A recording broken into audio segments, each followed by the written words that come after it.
یہ فیٹ ہماری پگھل رہی ہے روزے کی حالت میں 11-12 بجے کے بعد ہم چونکہ کھانا نہیں کھا رہے تو طاقت نہیں مل رہی ہمیں، تو ہمارے فیٹ کے سیل ٹوٹ ٹوٹ کے ہمیں انرجی پہنچا رہے ہیں، اس لیے ہمارے جسم سے فیٹ کم ہو رہی ہے۔ لیکن اگر افطار کے اندر ہم ایک دم لاپرواہ ہو کے اس فیٹ کے اوپر ٹوٹ پڑیں، پھر پکوڑیوں پہ ہم اپنی جان دینے لگیں، پھر یہی چیزیں کھانے لگیں، تو ایسا ہے جیسے کیا کرایا ہم نے ختم کر دیا۔ آپ سب جانتے ہیں یہ ایکسیس فیٹ کا تعلق بلڈ پریشر سے ہے۔ جب ہماری شریانوں کے اندر یہ جو رگیں ہیں جن میں خون دوڑ رہا ہے ان میں فیٹ جمع ہونے لگے گی تو ظاہر ہے کہ یہ تنگ ہو جائیں گی، تو پریشر جو بلڈ کا ہے بڑھ جائے گا۔ ایک پائپ ہے، پتلا پائپ ہے، اس کے اندر جب آپ ایک دم سے تیز پریشر ڈالیں گے تو پائپ ٹوٹ جائے گا۔ اسی طرح اس پائپ کے اندر بلاکیج ہو گیا، اس میں فیٹ جمع ہونے لگی، تو جب اس میں سے خون جائے گا تو پریشر سے جائے گا نا، پریشر جہاں فیٹ ہوئی بلڈ پریشر، جہاں فیٹ ہوئی بلڈ پریشر ہوا، اس کا مطلب ہارٹ ڈیزیز۔ لازمی بلڈ پریشر کا نتیجہ ہارٹ ڈیزیز، اور بلڈ پریشر کا دوسرا نتیجہ ڈائبٹیز۔ اور یہ کہا جا رہا ہے کہ تقریباً اگلے 4-5 سال کے اندر ہندوستان میں دل کے امراض سب سے زیادہ ہوں گے۔ بسم اللہ الرحمن الرحیم۔ رب اشرح لی صدری ویسر لی امری واحلل عقدۃ من لسانی یفقہوا قولی۔ محترم بہنوں اور جی آئی او اور جماعت اسلامی ویمنس ونگ کے ذمہ داران، سب سے پہلے میں آپ تمام حضرات کا شکریہ ادا کرتا ہوں کہ آپ نے مجھے موقع دیا اور اس ثواب میں، اس بابرکت محفل کا حصہ بنا کر کچھ شاید میرے حصے میں بھی انشاءاللہ برکتیں اور رحمتیں آئیں اس پروگرام کے بعد۔ دیکھیے مجھے روزے کے تعلق سے آپ سے بات کرنی ہے۔ بنیادی طور پہ ہم سب جانتے ہیں کہ روزے کا جو مقصد ہے وہ تو اللہ کا تقوی پیدا کرنا ہے نا ہمارے دلوں میں۔ جو روزے کی آیت قرآن میں نازل ہوئی سورہ بقرہ میں، تو اس میں بھی کہا گیا کہ یا ایھا الذین آمنوا کتب علیکم الصیام کما کتب علی الذین من قبلکم لعلکم تتقون، تاکہ تمہیں تقوی پیدا ہو۔ تو وہ سب ٹاپک آپ کے سامنے آئیں گے اور دوسرے لوگ اس پہ بات کریں گے کہ کس طرح سے روزہ ہمارے پوری انسانی جسم کو، پوری ہماری روحانیت کو متاثر کرتا ہے، اور کیسا ہم اللہ کے قریب ہوتے ہیں روزے سے، کس طرح سے تقوی پیدا ہوتا ہے۔ ایک مثال میں آپ کو دے سکتا ہوں تقوی کی۔ دیکھیے شدید ترین مان لیجیے گرمی کا روزہ ہے، مئی جون کا روزہ ہے، اور آپ تنہا باتھ روم میں ہیں، کوئی آپ کو نہیں دیکھ رہا، آپ کے گلے خشک ہو رہے ہیں، کانٹے پڑ رہے ہیں گلے میں، اور اس وقت آپ کلی کر رہے ہیں، ہے نا، آپ کے منہ میں پانی ہے، آپ کے حلق میں پانی ہے۔ اگر کوئی شخص چاہے تو 1-2 ڈراپ 3-4 قطرے پانی میں ڈال کے اپنے گلے کو تر کر سکتا ہے، جو اتنا کانٹے لگ رہے ہیں گلے میں۔ لیکن پڑھے لکھے تو دور کی بات، مطلب جو کم ترین بھی مسلمان ہے، جس نے کچھ پڑھا بھی نہیں، وہ بھی ڈرتا ہے، بلکہ یہ کوشش کرتا ہے کہ پانی کے قطرے اندر نہ آ جائیں کسی طرح۔ کیوں؟ کوئی نہیں دیکھ رہا، اور اسے بڑی پیاس لگ رہی ہے، شدید بھوک کا پیاس کا عالم ہے، گلا خشک ہو گیا، لیکن اسے یہ احساس ہے کہ اللہ دیکھ رہا ہے نا، میں باتھ روم میں بند ہوں، میں واش روم میں ہوں، مجھے کوئی نہیں دیکھ رہا لیکن اللہ دیکھ رہا ہے، اس لیے وہ ایک قطرہ بھی گلے میں نہیں ڈال سکتا ہے۔ تو یہ ہے تقوی جو پیدا کرتا ہے روزہ، اور اس طرح کی بہت سی مثالیں دی جا سکتی ہیں۔ ہر عبادت کی خوبی یہ ہے کہ اللہ تبارک و تعالیٰ رحمان الرحیم نے جو عبادتیں ہمیں دی ہیں ان میں براہ راست بھی بہت فائدے ہیں، اور اس کے جو مضمرات ہیں، اس کے سے متعلق جو چیزیں، اس میں بے شمار برکتیں ہیں۔ مثال کے طور پہ آپ زکوٰۃ دیتے ہیں، تو زکوٰۃ ہمارے اوپر فرض ہے، ایک تو ہمارا فرض ادا ہو رہا ہے، لیکن زکوٰۃ سے معاشرے کو کتنا فائدہ ہے، کتنی گھروں میں چراغ جلتے ہیں، کتنے گھروں کی بھوک مٹتی ہے، کتنے گھروں میں بچیوں کی شادیاں ہو جاتی ہیں اس پیسے سے، کتنے لوگوں کو روزگار ملتا ہے، کتنے لوگوں کی مدد ہوتی ہے، جبکہ زکوٰۃ دینے والے کو کتنی برکتیں اور اس کے انعامات ہیں وہ تو ہم جانتے ہیں، لیکن اس سے جو فائدے ہوتے ہیں۔ اسی طرح حج کرنے جاتے ہیں، حج ایک بار فرض ہے، لیکن یہ حج کس طرح سے اکانومی کو بوسٹ اپ کرتا ہے۔ جس ملک میں آپ جاتے ہیں اس کی ساری کی ساری اکانومی، ریڑھ کی ہڈی حج ہے، حج سے جو کمائی ہوتی ہے نا، بلینس اور ٹریلینس ڈالر آپ سمجھ لیجئے جو فائدے ہوتے ہیں۔ اس کے علاوہ اسلامی بردرہڈ، اخوت اسلامی کا بہترین مظہر حج ہے، تو ہزاروں اس کے فائدے حج کے گنائے جا سکتے ہیں۔ اسی طرح آپ نماز پڑھتے ہیں، نماز بنیادی طور پہ قرب الہی، اللہ کے قریب جانے کا راستہ ہے۔ جب انسان سجدے کی حالت میں ہوتا ہے تو اللہ کے سے سب سے قریب ہوتا ہے، ہاٹ لنک پہ ہوتا ہے بالکل۔ لیکن نماز کے بے شمار دوسرے فائدے ہیں۔ مثال کے طور پہ نماز ہمیں ڈسپلن سکھاتی ہے، ایک صف میں لاکھوں لوگ کھڑے ہو کے نماز پڑھتے ہیں، کوئی پولیس کسی کی ضرورت نہیں، کسی لا اینڈ آرڈر کی پرابلم نہیں ہوتی۔ نماز ہمیں پنکچویلٹی سکھاتی ہے، اگر 5:15 بجے عصر کی نماز ہے تو ٹھیک 5:15 بجے شروع ہوگی. تو پابندی وقت سکھاتی ہے، ڈسپلن سکھاتی ہے، اطاعت امیر سکھاتی ہے. ایک امیر ہے، اس کے پیچھے لاکھوں لوگ نماز پڑھیں. آپ حرمین شریف میں دیکھیے. تو یہ نماز کے جو ہزاروں فائدے ہیں اس میں میں نے آپ کو اسی طرح نماز جسمانی صحت کا بھی بہت بڑا ضامن بن جاتی ہے. جسم کے 300 سے زیادہ جوائنٹس میں کوئی جوائنٹ ایسا نہیں جو نماز کی حالت میں موومنٹ نہ ہوتا ہو. یہاں تک کہ ہمارے کان کے اندر 3 ہڈیاں ہوتی ہیں چھوٹی چھوٹی، میلیس، انکس اور اسٹیپیس. جب آپ مسا کرتے ہیں اور مسا کرنے کے بعد آپ اس طرح کرتے ہیں، ان ہڈیوں میں بھی ارتعاش پیدا ہوتا ہے، ان ہڈیوں کا بھی موومنٹ ہوتا ہے، چھوٹی چھوٹی ہڈیاں. شاید آپ نے سنا ہو حضرت علی نے فرمایا کہ انسان چربی سے دیکھتا ہے اور ہڈی سے سنتا ہے. تو وہ 3 ہڈیوں کی طرف اشارہ ہے. کان میں جو ہڈیاں ہیں یہ چھوٹی چھوٹی، بہت چھوٹی ہڈیاں ہیں، لیکن اگر یہ نہ ہو تو انسان سن نہیں سکتا. قوت سماعت کا تعلق ان سے ہے. اور وہ جو حضرت علی نے فرمایا کہ انسان چربی سے دیکھتا ہے، تو یہ جو آپٹک نرو ہے جو ہمارے دیکھنے کے لیے سب سے ضروری. بہت سے لوگوں کو آپ نے دیکھا آنکھیں بالکل سلامت ہیں لیکن دیکھ نہیں پا رہے. کیا چیز ہے وہ؟ نرو جو ہے، جو آنکھ کو دماغ سے جوڑتی ہے، وہ آپٹک نرو پوری کی پوری چربی کی بنی ہوتی ہے. اس لیے حضرت علی نے نہج البلاغہ میں لکھا کہ انسان چربی سے دیکھ. خیر، تو نماز جہاں قرب الہی کا ذریعہ ہے، نماز جہاں اللہ کے سب سے قریب کرتا ہے ہمیں، اسی کے ساتھ ساتھ نماز کے ہزاروں فائدے جو میں نے آپ کو گنائے جسمانی صحت سے متعلق. آپ نے سنا ہوگا کہ سجدہ طویل کرو. اکثر لوگ اس طرح کی ویڈیوز بہت آتی ہیں. جب ہم سجدہ طویل کرتے ہیں، سجدے کی حالت میں ہمارا جو خون ہے جسم کا سب سے زیادہ برین میں پہنچتا ہے. اگر میں کھڑا ہوں تو گریوٹی کی وجہ سے اس وقت برین میں سب سے کم خون پہنچ رہا ہے، اور میرا جو جسم کا خون ہے وہ نیچے کی طرف زیادہ ہے نا. جب ہم لیٹ جاتے ہیں تو برابر ہو جاتا ہے، لیکن جب ہم سجدے کی حالت میں ہوتے ہیں تو برین میں سب سے زیادہ خون پہنچتا ہے. تو اس لیے آپ نے اس طرح کی ویڈیو بہت سی دیکھی ہوگی کہ طویل سجدہ کرو، وہ اس سے میموری بڑھتی ہے، قوت یادداشت بڑھتی ہے، وغیرہ وغیرہ. اب آئیے روزے کے اوپر، جو بنیادی میرا ٹاپک ہے کہ روزے کے ہمارے جسم پہ کیا اثرات پڑتے ہیں.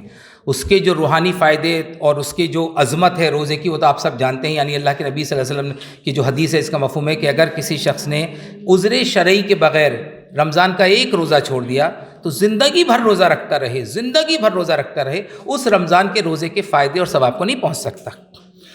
تو ایسی کیا بات ہے روزے کے اندر؟ اب روحانیت، للہیت، تقوی، اور جو رمضان میں جو ہمیں موقع ملتا ہے تراویح کا، تلاوت قرآن مجید کا، قرآن کو سمجھنے کا، قرآن، یہ سب چیزیں الگ. میں آپ سے بات کروں گا کہ روزے کے ہمارے جسم پہ کیا اثرات پڑتے ہیں. یعنی ایک طرح سے کہہ لیجیے کہ میڈیسنل طب کے نقطۂ نظر سے روزے کے کیا فائدے ہوتے ہیں. دیکھیے، عام طور پہ لوگ یہ کہتے ہیں کہ روزے کا تعلق جو کہ ہم بھوک پیاس نہیں، ہم کھانا چھوڑ دیتے ہیں تو ہمارے نظام ہاضمہ یعنی ڈائجسٹو سسٹم پہ بہت اچھے اثرات ہوتے ہیں. صرف ڈائجسٹو سسٹم نہیں، بلکہ میں آپ کو بتاؤں گا کہ پورا باڈی، سر سے پیر تک، اور جتنے نظام ہیں، جتنے سسٹم ہیں، ان پہ روزہ کتنا اثر انداز ہوتا ہے. آپ نے سحری کی 5 بجے کے قریب آپ نے ختم کر دیا. اس کے بعد یہ ہمارے جسم کے اندر ہمارے جو ڈائجسٹو سسٹم ہے، جو ڈائجسٹو ٹریک ہے، منہ سے شروع ہو کے آخر تک جو ہے، اس کی لمبائی 30 فٹ ہے. جس میں آپ سب جانتے ہیں کہ لارج انٹسٹین ہوتی ہے، اسمال انٹسٹین ہوتی ہے، اسٹمک ہوتا ہے، ڈڈنم ہے، لیور ہے، وغیرہ وغیرہ. 30 فٹ ہوتی ہے لمبائی. جب ہم کھانا کھاتے ہیں تو معدے سے وہ ہمارا کھانا 6 گھنٹے کے اندر نیچے پہنچ جاتا ہے، ہمارا معدہ خالی ہو جاتا ہے. عام دنوں کے اندر 365 دن میں ہمارے جسم کے ہر نظام کو آرام مل جاتا ہے. مثال کے طور پہ آپ سو رہے ہیں تو اب جو آپ کا نروس سسٹم ہے اس کی زیادہ ضرورت نہیں پڑتی. ریسٹ اور ریپوز کی حالت میں نروس سسٹم، بلکہ سمپیتھیٹک نروس سسٹم کام ہی نہیں کرتا، پیراسمپیتھک نروس سسٹم کام کرتا ہے نا.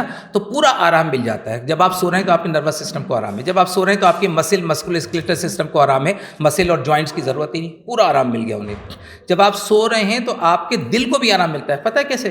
سلیپنگ ہارٹ ریٹ کم ہو جاتا ہے. نارملی ہم 72 بار 70 بار ہمارا دل دھڑکتا ہے، لیکن سوتے وقت ہمارا دل کم سے کم 10 بیٹ کم ہو جاتا ہے.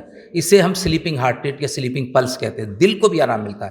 اسی طرح پھیپھڑوں کو آرام ملتا ہے، کیونکہ جب آپ بھاگ رہے ہیں، دوڑ رہے ہیں تو آپ کو زیادہ سانس کی ضرورت ہے، زیادہ آکسیجن کی ضرورت ہے. جب آپ سو رہے ہیں تو بہت کم سانس کی رفتار، یعنی نظام تنفس کو بھی آرام، جتنے بھی سسٹم باڈی کے سب کو آرام ملتا ہے. لیکن ہاضمے کو آرام نہیں ملتا، کیونکہ جب آپ سوتے ہیں تب اصل میں ڈائجسٹو سسٹم کا کام شروع ہوتا ہے. آپ نے 9 بجے کھانا کھایا مان لیجیے، تو 9 سے لے کے 3 بجے تک 6 گھنٹے تک ڈائجسٹو سسٹم سب سے زیادہ ایکٹیو رہتا ہے، معدے تک پہنچتا ہے. اس کے بعد پھر لارج انٹسٹین، اسمال انٹسٹین کا کام شروع ہو جاتا ہے. پتہ یہ چلا کہ سال بھر اس ڈائجسٹو سسٹم کو آرام ہی نہیں مل رہا.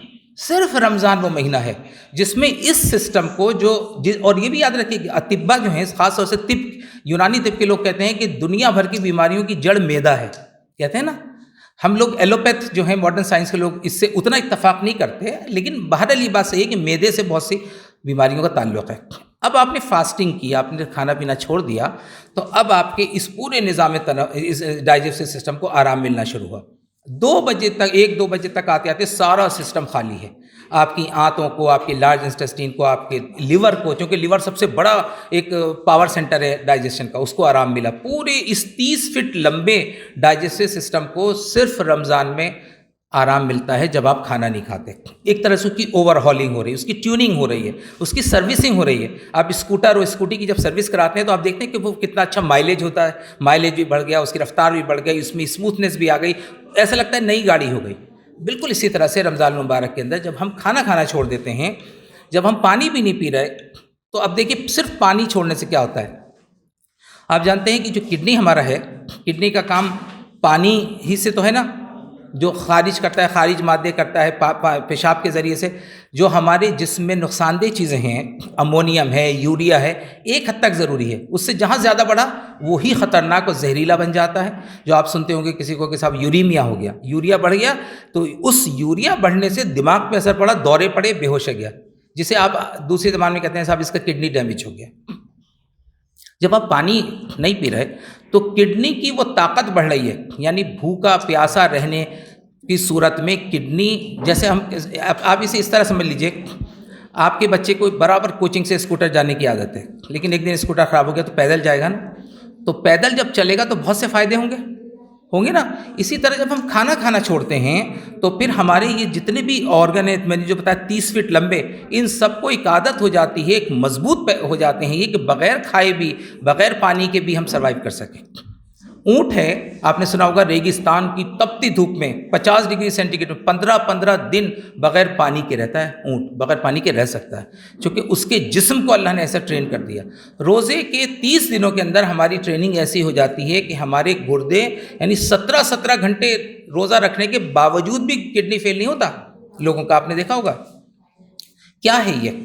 ایک طرح سے باڈی کی عادت چینج کی جا رہی ہے، سروسنگ ہو رہی ہے، ان آرگنز کو مضبوط کیا جا رہا ہے. کڈنی کو پانی کی ضرورت ہے، لیکن بغیر پانی کے آہستہ آہستہ جب آپ پانی چھوڑ دیتے ہیں تو کڈنی بغیر پانی کے بھی، اب کڈنی کیا کرتا ہے کہ پیشاب کم کر دیتا ہے. جیسے آپ نے دیکھا رمضان مبارک میں آپ نے سحری کی تو شروع میں 10-11 بجے تک تو آپ کو پیشاب بہت آئے گا، اس کے بعد پیشاب کم ہو جائے. کڈنی اپنے آپ ایکٹ کرنا شروع کرے گا، روکنے لگے گا پانی کو. پانی روک کے یہ دکھائے گا کہ میں بغیر پانی کے بھی کام کر سکتا ہوں. پھر کیا ہوتا ہے، فاسٹنگ جب آگے بڑھتی ہے تو 7, 8, 9, 10 گھنٹے کے بعد ہمیں کام کرنے کے لیے تو انرجی چاہیے نا. ہم جو بھی میں آپ سے بول رہا ہوں تو مجھے انرجی چاہیے. یہ انرجی مجھے اس سے مل رہی جو میں نے صبح ناشتہ کیا تھا، جو کاربوہائیڈریٹ میں نے لیا تھا. روزے کی حالت میں تو ہم کچھ نہیں لے رہے. تو پھر کیا ہوتا ہے کہ جو فیٹ ہوتی ہے باڈی کے اندر، جو چربی ہوتی ہے ہماری باڈی کے اندر، وہ چربی پگھل کے مجھے انرجی دیتی ہے روزے کی حالت میں. اور آپ سب جانتے ہیں ایکسیس فیٹ ہوتی ہے کہاں پر؟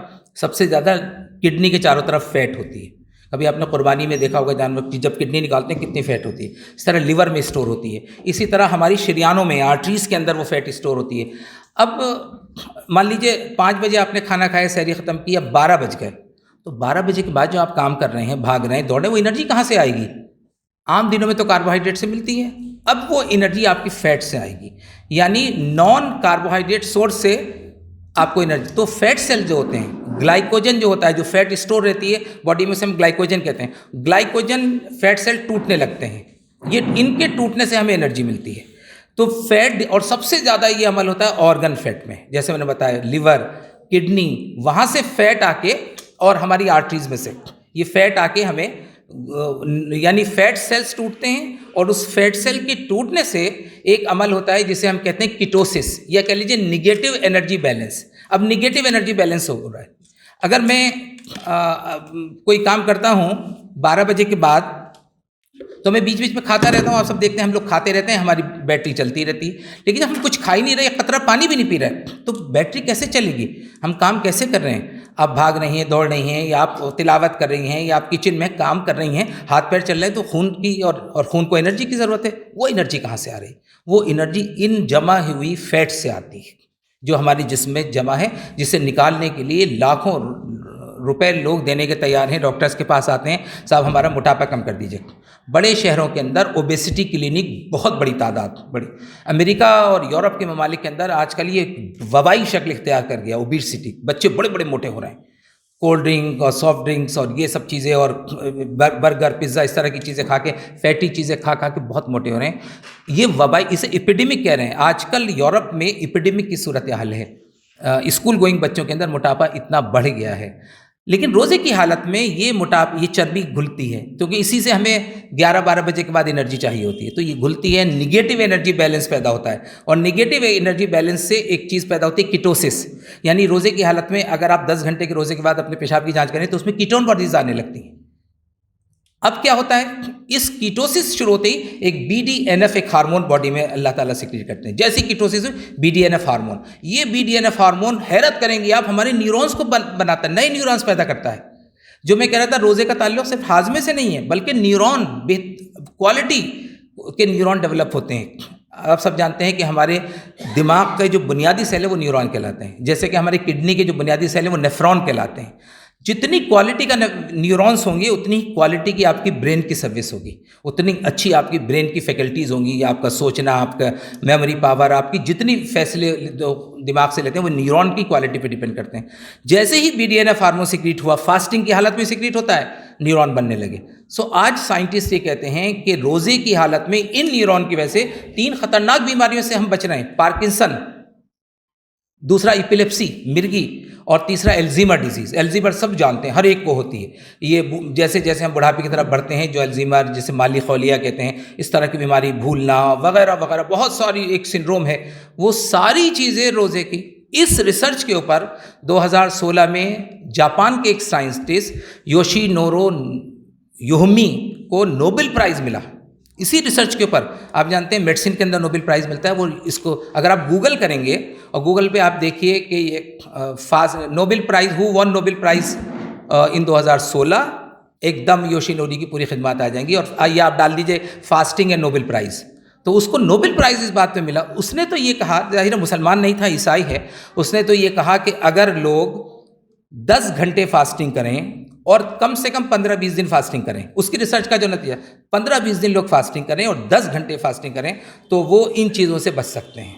یہ جو میں نے آپ کو بتایا. اور وہ اس سے آگے بڑھ کے کہتا ہے، وہ کہتا ہے کہ جو ہمارے باڈی کے اندر کینسر سیل ہوتے ہیں، جب ہم بھوکے رہتے ہیں تو اس بھوک کی وجہ سے ہمارے باڈی کے جو صحت مند سیلز ہیں وہ کینسر کے سیلز کو کھانے لگتے ہیں. اس عمل کو اس نے آٹوفیجی کا نام دیا. آٹوفیجی، دس از آٹوفیجی، یعنی جسم کے سیل کینسر زہریلے سیلز کو کھاتے ہیں. اسے آپ ایسے سمجھیے جیسے بڑی مچھلی چھوٹی مچھلی کو کھا رہی ہے. یہ عمل آٹوفیجی، یہ اسی نے ڈسکور کیا، یوشینورو نے. اس پہ نوبل پرائز ملا. اب آپ اندازہ کیجئے، حیرت ہوتی ہے کہ ہم کتنے گھنٹے کا روزہ رکھتے ہیں عام طور پہ. جیسے ان دنوں کم سے کم 10:30 11:30 5 بجے سے افطار کا وقت ختم ہوگا اور 6:45 پہ افطار ہوگی. تو یہ 11:30 12 گھنٹے کا روزہ سب رکھتے ہیں. اور اگر دوسرے مالک میں چلے جائیے کہیں کہیں 17 گھنٹے کا روزہ ہے. 10 گھنٹے سے زیادہ تو روزہ ہم رکھتے ہی رکھتے ہیں. اور 15 دن نہیں رکھتے، 15-20 دن، ہم 1 مہینہ رکھتے ہیں. اس میں کتنی باڈی کی سروسنگ ہوتی ہے. لیکن اس میں ایک چیز یاد رکھیے، یہ فیٹ ہماری پگھل رہی ہے. روزے کی حالت میں 11-12 بجے کے بعد ہم چونکہ کھانا نہیں کھا رہے تو طاقت نہیں مل رہی ہمیں، تو ہمارے فیٹ کے سیل ٹوٹ کے ہمیں انرجی پہنچا رہے ہیں، اس لیے ہمارے جسم سے فیٹ کم ہو رہی ہے. لیکن اگر افطار کے اندر ہم ایک دم لاپرواہ کے اس فیٹ کے اوپر ٹوٹ پڑیں، پھر پکوڑیوں پہ ہم اپنی جان دینے لگیں، پھر یہی چیزیں کھانے لگیں، تو ایسا ہے جیسے کیا کرایا ہم نے ختم کر دیا. ہم نے اتنی محنت کی کہ ہماری باڈی سے فیٹ ٹوٹے. دیکھیے ایکسس فیٹ جو بھی ہے بہت خطرناک ہے. آپ سب جانتے ہیں یہ ایکسس فیٹ کا تعلق بلڈ پریشر سے ہے. جب ہماری شریانوں کے اندر یہ جو رگیں ہیں جن میں خون دوڑ رہا ہے، ان میں فیٹ جمع ہونے لگے گی تو ظاہر ہے کہ یہ تنگ ہو جائیں گی، تو پریشر جو بلڈ کا ہے بڑھ جائے گا.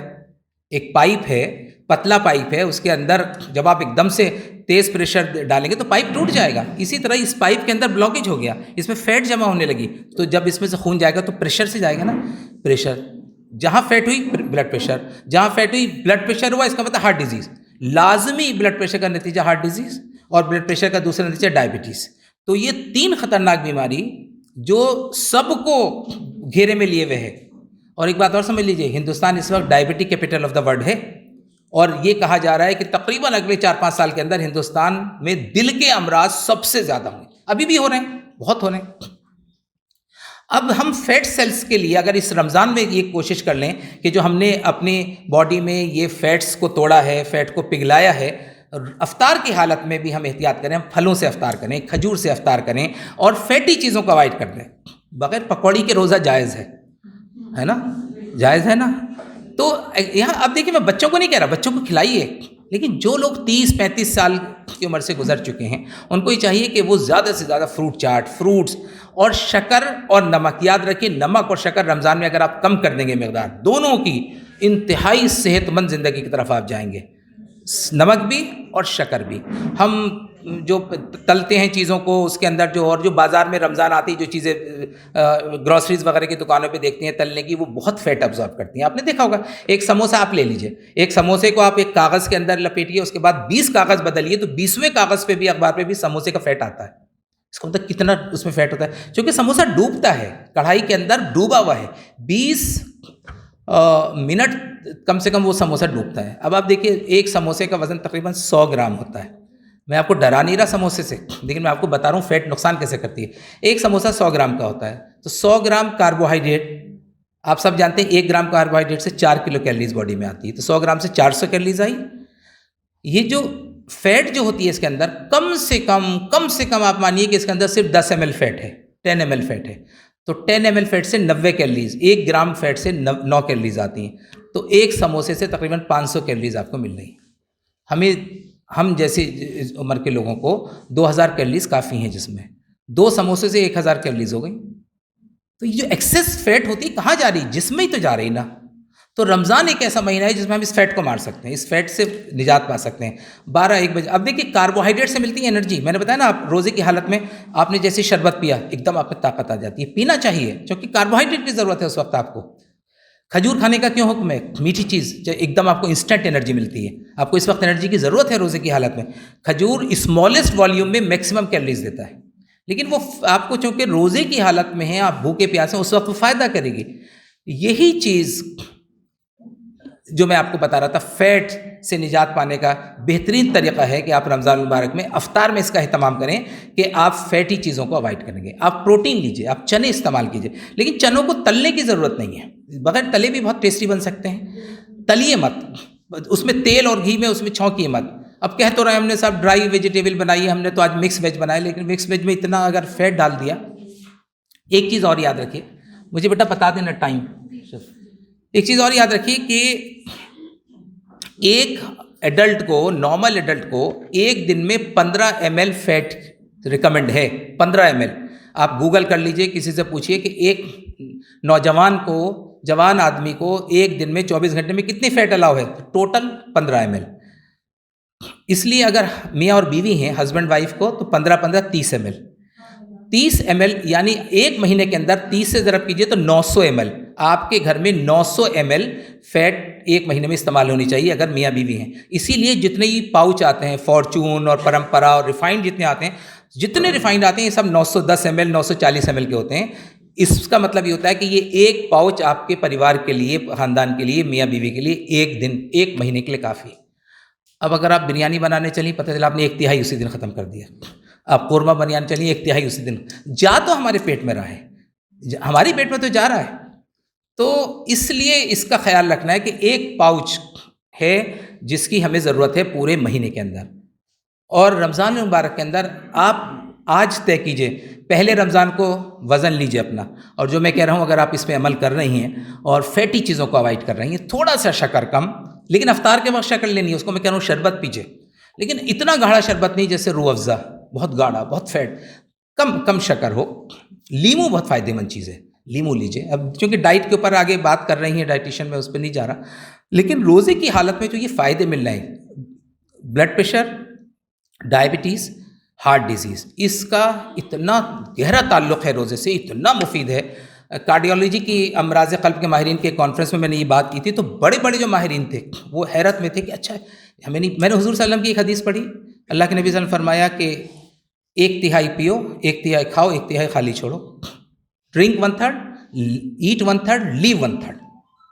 اس سے کیا سمجھ میں آ رہا ہے کہ اللہ کے نبی صلی اللہ علیہ وسلم یہ چاہتے تھے، اور پوری ڈرنک 1/3، پہلے پانی پیو، دنیا میں کتنا پانی ہے؟ 3/4. ہمارے جسم میں کتنا پانی ہے؟ 3/4. غذائیت ہمارے جسم میں کم ہے. پورا اگر میرا وزن 100 کلو مان لیجیے ہے تو اس میں 75 کلو پانی ہے اور باقی 25 کلو باقی چیزیں ہیں. اس لیے غذا میں بھی ہماری ڈائٹ میں بھی یہ ہونی چاہیے کہ پانی زیادہ ہونا چاہیے، جس پہ ہم اس لیے فروٹس، چونکہ فروٹس میں پانی ہوتا ہے تو فروٹس، پانی اور شکر کم، نمک کم، چربی اپنے آپ کم ہو رہی ہے، اللہ کم کر رہا ہے اس کو. اس پہ نوبل پرائز جس کو ملا اس نے یہ ثابت کیا کہ فاسٹنگ سے کتنے بڑے فائدے ہیں. اب دیکھیے ہم لوگ 30 دن کے روزے رکھتے ہیں، اس کا مطلب یہ کہ ہر 12 دن میں ہم روزے سے ہیں. اگر اسے ایسے دیکھیے 365 دن سے 30 کو کیجیے. اگر جو پرسکرائب روزے ہیں جس کا ہمیں حکم دیا گیا، مثال کے طور پر شوال کے روزے ہیں 6، اسی طرح عاشورہ کے 2 روزے 8، ایک شعبان کا روزہ 9، ایک حج کا روزہ 10، اس کو ملا لیجیے تو اس کا مطلب ہر 90 دن ہم روزے سے ہیں، ہر 90 دن. اور اگر ہم لوگ ایام 20 کے روزے رکھنے لگیں جس کا حکم ہے، اللہ کے نبی صلی اللہ علیہ وسلم پوری زندگی ایام 20 کے روزے رکھتے تھے، چاند کے دنوں کے 3 روزے رکھتے تھے آپ. ان 3 روزوں کو اگر آپ اور جوڑ لیجئے تو 11 مہینے میں، یعنی ایک تو رمضان کا مہینے 11 مہینے میں 33 روزے ہو گئے. اس کا مطلب ہر 5ویں دن ہم روزے سے ہیں، ہر 5ویں دن. یہ سائنسداں یہ کہتا ہے کہ 10 دن میں ایک روزہ اگر کوئی رکھ لے تو اس کی صحت پکی ہو جائے گی. اگر ہم اس پہ عمل کر لیں، 3 رکھنے لگیں، کم یہ نہیں کر سکتے تو کم سے کم یہ کر لیں کہ بھئی ہفتے میں 1 دن طے کر لیں، پیر یا جمعرات کا ہم روزہ رکھ لیں. کتنے فائدے حاصل ہوں گے. لیکن شرط یہی ہے کہ پھر ہم افطار کے اوپر یلغار نہ کریں، بالکل اس میں احتیاط کی ضرورت ہے. اگر آپ دیکھیں صحابہ کرام کا طریقہ اور دوسرے نظر ڈالیے تو افطار کے وقت انتہائی مختصر افطار کرتے تھے، بہت مختصر افطار کرتے تھے. اس کا خیال رکھنا پڑے گا. پھر جب آپ 20 رکعت پڑھتے ہیں تو میں نے اس لیے کہا کہ اگر آپ شربت لے رہے ہیں اور یہ سب کوئی پریشانی کی بات نہیں، چونکہ آگے آپ تراویح پڑھیں گے 8 رکعت یا 20 رکعت پڑھیں گے تو وہ ساری کی ساری چیز ورک اپ ہو جائے گا، وہ سب وہ. لیکن فیٹ کو اوائڈ کریے. بہت لوگوں نے رمضان المبارک کے اندر 5 کلو 6 کلو 7 کلو ویٹ بغیر کسی ایکسٹرا ایفرٹ کے، بغیر کسی ایکسرسائز کے، بغیر جم جائے ہوئے کم کیا. میرے آنے والے مقرر ڈاکٹر یوسف امین صاحب آپ سب کے لیے ایک مثال ہے. مطلب میں نے تو ان کا وہ تصور تھا میرے ذہن میں جب ہم طالب علم تھے، انہوں نے 40 کلو وزن کم کر کے دکھایا. تو اس طرح کی چیزیں ہیں، ممکن ہیں. لیکن یاد رکھیے 1 کلو وزن آپ کم کریں گی تو آپ فرق محسوس کریں گی. آپ خوب آپ دیکھیں گے سانس پھولنا جو آپ کا تھا وہ ختم ہو جائے گا. جو سانس پھولتا ہے سیڑھی چڑھتے ہوئے ختم ہو جائے. 1 کلو وزن سے 2 3 4 5 کلو وزن آسانی سے ختم کیا جا سکتا ہے رمضان المبارک کے اندر. یہ ٹاپک اتنا ہے، اگر آپ چاہیں تو یوٹیوب کے اوپر سرچ کر سکتی ہیں. میرا یہ لیکچر ہے بینیفٹس آف فاسٹنگ ڈیورنگ رمضان، تو یوٹیوب پہ آپ دیکھ سکتی ہیں. اس میں زیادہ تفصیل سے یہ باتیں ہیں. میرے لیے بھی دعا کیجیے گا. میری دعا اللہ تعالیٰ یہ آنے والا ماہ مبارک ہم سب کے گھروں میں انتہائی خیر و برکتیں لے کے آئے، پوری ملت اسلامیہ کے لیے بہت خوشائند ثابت ہو. ہماری جو مسائل ہیں، جو پریشانیاں ہیں، اللہ تعالیٰ خاص طور سے نئی نسل کو تعلیم کے میدان میں اور دنیا کے مختلف چیلنجز کا سامنا کرنے کے قابل بنائے، مضبوط بنائے. ہمارے گھروں کے اندر دین کی برکتیں اور ہمارے گھروں میں اللہ کے خاص جو انعامات رمضان سے وابستہ ہیں، اللہ نے جو وعدہ کیا ہے رمضان، اللہ تعالیٰ ہمارے گھروں میں پوری ہو. بہنوں سے ایک بات اور کہوں گا کہ آپ کا جو آخری وقت ہوتا ہے افطار کا، وہ کوشش کیجئے کہ دسترخوان پہ گزرے، کچن میں نہ گزرے. وہ فصل کاٹنے کا وقت ہے، بالکل فصل کاٹ. ایسا ہو جاتا ہے کہ بڑے غور سے سن رہا تھا زمانہ، ہم ہی سو گئے داستاں کہتے کہتے. جب کاٹنے کا وقت آئے فصل کا تو ہم کچن میں ہیں. وہ نہیں ہونا چاہیے. بیٹھیے، اللہ کا وعدہ ہے کوئی دعا رد نہیں ہوگی، کوئی دعا رد نہیں ہوگی. دعا دوسرے طریقے سے مل سکتی ہے. دعا کے قبولیت کے بہت سارے طریقے ہیں، آپ سب جانتے ہیں. نیکسٹ مقرر آ گئے؟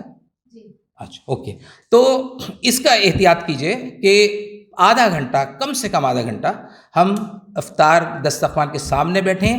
جب ہم اس طرح سے ہاتھ پھیلا کے بھکاریوں کی طرح مانگتے ہیں، اللہ دیکھ رہا ہے کہ بھوکے پیاسے ہیں، سب نعمتیں ان کے سامنے ہیں، لیکن میرے حکم کا انتظار کر رہے ہیں، تو اللہ فرشتوں سے فخر کے ساتھ کہتا ہے دیکھو اس وقت میں ان کی سب دعائیں قبول کرتا ہوں. یہ جو ڈسپلن ہم روزے میں شو کرتے ہیں، تو اللہ تعالیٰ سے دعا ہے کہ میں نے جو کچھ کہا مجھے بھی عمل کی توفیق دے، آپ کو بھی، اور یہ مبارک مہینہ ہم سب کے لیے جنت کے ضمانت بن جائے. آخر دعوانا الحمدللہ.